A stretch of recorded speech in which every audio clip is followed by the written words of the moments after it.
Bill said, we appreciate everybody being here on short notice this morning on Friday. Earlier I met with Coach Moorhead. After discussions with him, we informed him that we're going to go in a different direction with our football program. I want to say clearly that Joe Moorhead is a terrific man and an outstanding coach. I certainly wish the best to Coach Moorhead and his family in the future. He will have a bright future in coaching down the road. As the athletic director of Mississippi State, I'm constantly evaluating the trajectory of all of our programs, always in the best interest of our student athletes, our fans, our alumni, our staff. With our football season now complete, and after careful review of our program, we feel like it's in our best interest to move forward identifying a new football coach, one who is the best fit for Mississippi State University. Mississippi State's a unique place, and we'll never waver in the qualities that have made us successful. We're a blue-collar, competitive, hard-nosed football team, and we play in the best division, in the best conference in the entire country. And we carry a chip on our shoulder, and we have to outwork other people. We will identify someone who will develop our student athletes on and off the field, and we will identify somebody who will hold all of our student athletes in football accountable. We are a family. We will find a head coach who connects with the most passionate fan base in all of college football. As you can imagine, a search of this magnitude is going to generate a ton of interest, and it's going to generate rumors. I ask that you take what you hear with a grain of salt, unless you hear it from me. And with that, I will take a few questions. Please raise your hand. We'll start with Ben in the front. John, Joe's a guy that finished 14 and 12, 3 straight top 25 recruiting classes, won 2 Egg Bowls. Why the change now? Yeah, certainly, wins and losses matter. I coached long enough myself to know wins and losses matter. And Joe did win 14 games. In this case, it goes a little bit beyond just wins and losses, although I want to state for sure that wins and losses matter, but there were some other issues at stake here that we had to consider. We'll go to Joel. When you talk about some of those other issues, of course, the kind of got out there, the altercation in practice and whatnot, how much did those altercations and those things and the things that came to light and some of those issues, how much did that factor into this? Well, everything factors in. So what you just mentioned is a factor. Is it the factor? No, but it is a factor, one of several factors. We'll go to Steve. Come around.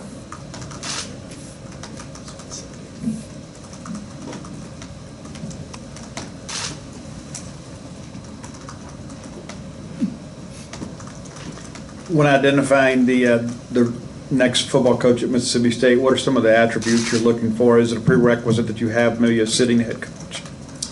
Yeah, certainly there's a lot of those qualities, and we could probably have a very long conversation about it, but it's going to have to start with discipline. It's going to have to start with having a hard edge. It's going to start with helping student athletes grow both on and off the field.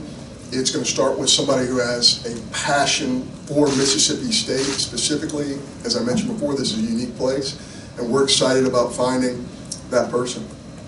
We'll go Logan and Ben. With the bulk of the signing class already in, what's kind of your message to those guys during this transition? Yeah, we have now contacted every one of our signees. We know that this was a little bit of a bombshell to those guys. You don't sign with one coach, you sign with Mississippi State University, and we're willing to help those folks any way that we possibly can, and we look forward to our head coach having an opportunity to sit down and have a great conversation with every one of those young men. John, beyond the athletic department, do you all plan on using any kind of search committee to round out a list of candidates or anything on that? There will not be a committee. Obviously, I work for Dr. Mark Keenum, and we will be in close consultation throughout the process. We will use a search firm to get us some background information, but the search firm will have no bearing on candidates or decisions to be made. John, does the next coach need to have ties to either the SEC or Southern roots? I think it's a real danger when you close in the bubble of possible candidates. Just as a quick example, if LSU had that mentality, they would have never hired Nick Saban. We're going to do a national search. We're going to find the right person for Mississippi State University. Joel? John, was there kind of a feeling that maybe Joe had kind of lost control internally of the team as far as discipline and accountability and some of the things that you mentioned a while ago when you said you would look forward to the next coach? Well, certainly I'm not going to dig deep into that, but there was a series of events we had to evaluate, and we had to make the right decision for Mississippi State University. Steve? John, what's kind of the timeline there for your decision? When did you begin thinking that you were headed down this path, and ultimately when was the final decision made? Well, it's a never-ending evaluation process. I'm not going to pinpoint an exact moment, but certainly I had many discussions with our president, Dr. Mark Keenum, during the course of the week, and actually, we're having conversations all the time even before this week. So I'm not sure there's an isolated moment. Again, it's a series of events over time. Back to the front, we'll go Garrett and Ben. John, do you have an estimated timeline to where you might name a new coach, or is that just too hard to predict right now? Yeah, I don't want to restrict us in that area. I don't want to restrict us with a timeline. We're going to go find the right coach. We're going to find the right fit. It can happen quickly, or it can take a little bit of time. So we started on that process already, and we're going to make sure we do the right thing. John, Tony Hughes was named the interim coach for the time being. Do you expect him to interview for the full-time job? Yeah, I don't think Tony's going to interview for the position. I have so much respect for Tony Hughes. He's a veteran in the Southeastern Conference, a veteran head coach. He is a guy that, I have the utmost respect for, and he's in contact with much of our roster right now. John, there was a lot of rumor past the Egg Bowl that this was going to happen in November, and it didn't. You reassured that Coach Moore was going to be here. Was it just one thing that happened in the past month that made that change, or was it something you were sort of leaning towards the whole time? Well, I'm not trying to be repetitive, but it's a series of events. I think rarely is there one isolated event that causes a change. I know this was a series of events that happened, and I think we do a pretty good job of monitoring every aspect of the program, and again, we felt it was the right thing to do. Back to Joel. I know we had talked before that the plan back a few weeks ago was to extend Joe back out to the full 4 years and things. Was that contract ever signed or anything of that nature? Was that ever executed? I'm not gonna dig into that. Again, I will say that I felt like at the time we built some momentum, and I was so excited about that momentum continuing forward for the next 30 days through bowl prep. To me, again, we're evaluating that whole time, and again, some incidents came up that kind of altered our course in this process. Garrett? You said that off-the-field issues along with on-field problems were reasons for the change, but obviously firing a guy for 2 years after he making the bowl eligible, how would you reassure Nets coach that this could be a spot where he could succeed even, if he makes 2 straight bowls and he's out of a job today? Well, it really depends on the nature of the coach. If we get the right coach, they're going to see this as an incredible opportunity with the best fans in college football. They're going to see this as a place that has incredible facilities, competing at the highest level. We've got to have the person who is not afraid to come in and compete against the best of the very best. And I think the SEC West, it's not even close when you look at it nationally. So I think it's all about getting the right guy, the right fit, who clearly understands the challenges of being at this level. John, I know there's always pressure when hiring a coach, and a football coach in particular. For you, this is your second football coaching hire in a couple of years. Is there any added personal pressure for you to get this one right? Yeah, you know what? I come from a sport where we played, if we made it to Omaha, we played 70 times a year. And I felt the same amount of pressure in every one of those 70 games. Pressure is something that's self-induced. I'm honored to represent Mississippi State, and I'm honored to represent this incredible fan base. I have so many friends that I went to school here with, so many friends who are fans.